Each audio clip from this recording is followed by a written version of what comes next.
कहानी की शुरुआत में हम लीजा नाम की लड़की को देखते हैं जो थोड़े मजे और थ्रिल की तलाश में अकेले ही ऑस्ट्रेलिया के खतरनाक जंगलों में निकल पड़ती है, जहां उसे एक बेहद खतरनाक नदी को पार करने का चैलेंज पूरा करना है। जो लोग ऑस्ट्रेलिया के बारे में जानते हैं उन्हें पता होगा कि इस देश का एरिया 76,90,000 स्क्वायर किलोमीटर है, लेकिन इसके 95% हिस्से में कोई इंसान नहीं रहता। यही वजह है कि यहाँ के ज्यादातर इलाकों में मोबाइल का नेटवर्क तो दूर, सैटेलाइट भी काम नहीं करता। लेकिन लीजा पर तो जैसे भूत सवार था। उसने हार नहीं मानी, यहाँ तक कि लोकल रेंजर ने जब उसे चेतावनी देते हुए कहा कि अकेले इस जंगल में जाना सही नहीं है और लोग यहाँ अक्सर गायब हो जाते हैं, तब भी लीजा ने उसकी एक ना सुनी और रेंजर को अपनी लोकेशन की जानकारी दिए बिना ही आगे बढ़ गई। कहानी आगे बढ़ती है और लीजा एक छोटे से कस्बे की ग्रोसरी शॉप पर पहुंचती है। वहां जाते ही कुछ लोकल आदमी उसे अजीब नजरों से घूरने लगते हैं, जिससे साफ पता चलता है कि इस सुनसान इलाके में नए चेहरों का आना बहुत कम होता है। तभी स्क्रीन पर मार्क नाम के एक आदमी की एंट्री होती है जो दुकान पर बीफ जर्की की डिलीवरी देने आया था। मार्क बहुत ही सीधे तरीके से लीजा को घाटी का रास्ता समझाता है और वहाँ के खतरों के बारे में वार्निंग देते हुए कहता है कि वहाँ सिचुएशन बहुत इंटेंस और डेंजरस हो सकती है, इसलिए सोच समझकर कदम रखना। लेकिन लीजा बिना उसकी बात पूरी सुने ही गाड़ी का एक्सीलेटर दबाती है और वहाँ से निकल जाती है। आपने ध्यान दिया होगा कि लीजा शुरुआत से ही सबसे बहुत कटी और रूखी रह रही है। असल में वो एक गहरे सदमे में है। कुछ महीने पहले वो अपने पति के साथ नॉर्वे की ट्रॉल वॉल पर क्लाइंबिंग करने गई थी। 2 दिन की भारी मशक्कत के बाद अचानक मौसम बिगड़ गया। जब वो नीचे उतर रहे थे तभी एक बड़ा पत्थर गिरने से उसके पति का पैर फिसल गया और वो गहरी खाई में जा गिरा। इस हादसे के 5 महीने बाद लीजा खुद को संभालने और इस दुख से बाहर निकलने के लिए ऑस्ट्रेलिया के इस मिशन पर आई है। देखा जाए तो ये एडवेंचर उसके लिए एक तरह का सेल्फ रिडेम्पशन यानी खुद को वापस पाने की कोशिश है, लेकिन उसे अंदाजा नहीं था कि उसे प्रकृति से ज्यादा यहाँ के लोगों से खतरा है। उस कस्बे के लोग असल में बेरहम शिकारी हैं जो दिन भर आवारागर्दी करते हैं और रात में प्रोटेक्टेड वाइल्ड एनिमल्स का शिकार करते हैं। रात के वक्त जब वो शिकारी वहाँ खून खराबा कर रहे होते हैं तो लीजा बुरी तरह डर जाती है। वो अपनी कार के अंदर पेपर स्प्रे को कसकर पकड़े पूरी रात खौफ में गुजारती है। खुशकिस्मती से रात में उसे कोई नुकसान नहीं पहुंचता और सुबह होते ही वो शिकारी वहां से चले जाते हैं। लीजा राहत की सांस लेती है, अपनी कश्ती और सारा सामान निकालती है और नए सफर पर निकल पड़ती है। राफ्टिंग करना बहुत ही रिस्की स्पोर्ट है। आप कितनी भी तैयारी कर लें, पानी के तेज बहाव में कश्ती का पलटना और पत्थरों से टकराना आम बात है। लेकिन जब पानी की लहरें आपको ऊपर नीचे उछालती हैं तो एड्रेनलिन रश का जो मजा है वो कमाल का होता है। लीजा को भी इस एडवेंचर में एक अलग ही सुकून मिल रहा था, लेकिन जैसे ही वो पानी के शांत इलाके में पहुंचती है वहां का नजारा देखकर उसके होश उड़ जाते हैं। किनारे पर एक लावारिस कश्ती और बिखरा हुआ सामान पड़ा था, जिसे देखकर साफ था कि यहाँ पहले भी कोई बड़ा हादसा हो चुका है। ये देखकर लीजा को फिर से अपने पति की याद आ जाती है। वो उसका दिया हुआ कंपास हाथ में लेकर नदी के किनारे घंटों बैठी रहती है। अगली सुबह जब लीजा की आंख खुलती है तो उसका बैग गायब था, जिसमें उसका सारा खाना था। उसे खतरे का एहसास तो हो जाता है, लेकिन वो हिम्मत जुटाकर अपना बैग ढूंढने निकलती है। आगे जाने पर उसे एक पुरानी झोपड़ी दिखती है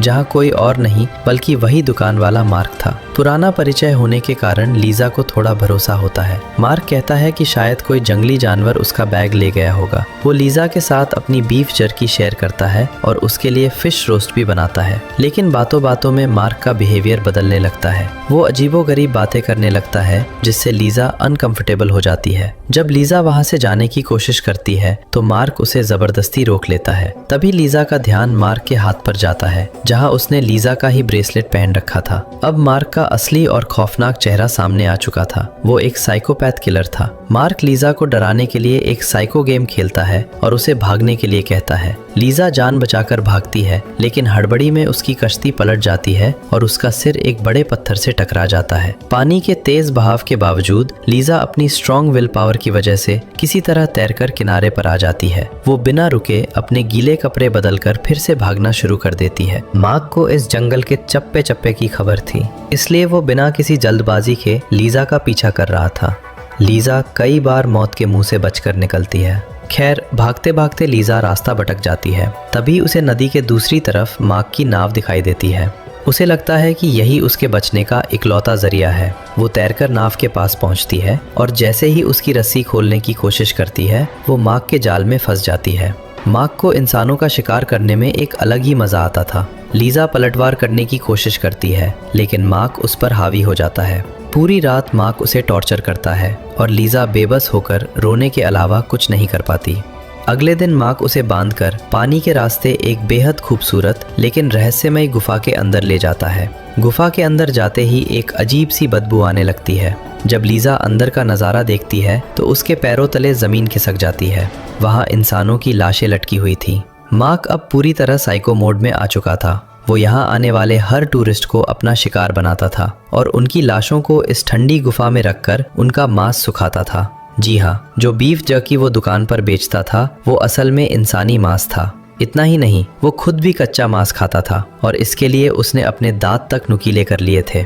लीजा मौत के सामने खड़ी थी।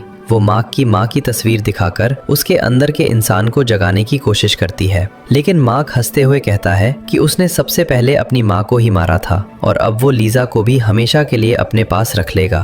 तभी लीजा को एक मौका मिलता है और वो मार्क पर हमला करके भाग निकलती है। पानी में पीछा करते हुए मार्क की स्टील की रस्सी फंस जाती है और लीजा के खींचने और पानी के तेज बहाव के कारण मार्क का सिर पत्थर से टकरा जाता है और वो बेहोश हो जाता है।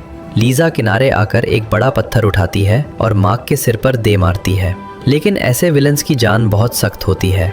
मार्क फिर उठ खड़ा होता है और लीजा का गला दबाने लगता है। लीजा आखिरी दम तक लड़ती है और किसी तरह मार्क का पैर तोड़ देती है। अब दोनों ही बुरी तरह थक चुके थे और एक घाटी में फंसे थे। लीजा मार्क को यकीन दिलाती है कि अगर उन्हें जिंदा बाहर निकलना है तो उन्हें इस पहाड़ को चढ़ना होगा और वो रस्सी से मार्क के टूटे पैर के लिए एक सपोर्ट बेल्ट बना देगी।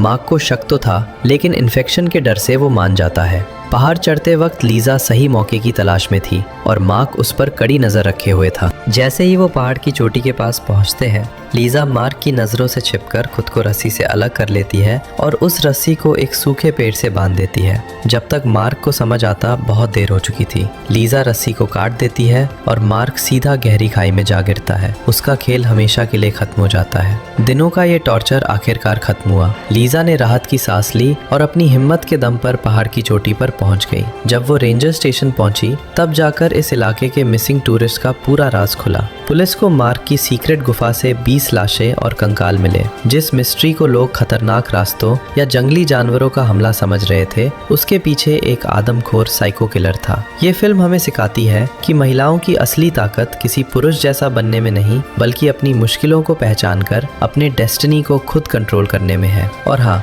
जैसा कि हमेशा कहा जाता है, जंगल जितना खूबसूरत होता है उतना ही खतरनाक भी। इसलिए एडवेंचर पर जाने से पहले 100 बार जरूर सोचें।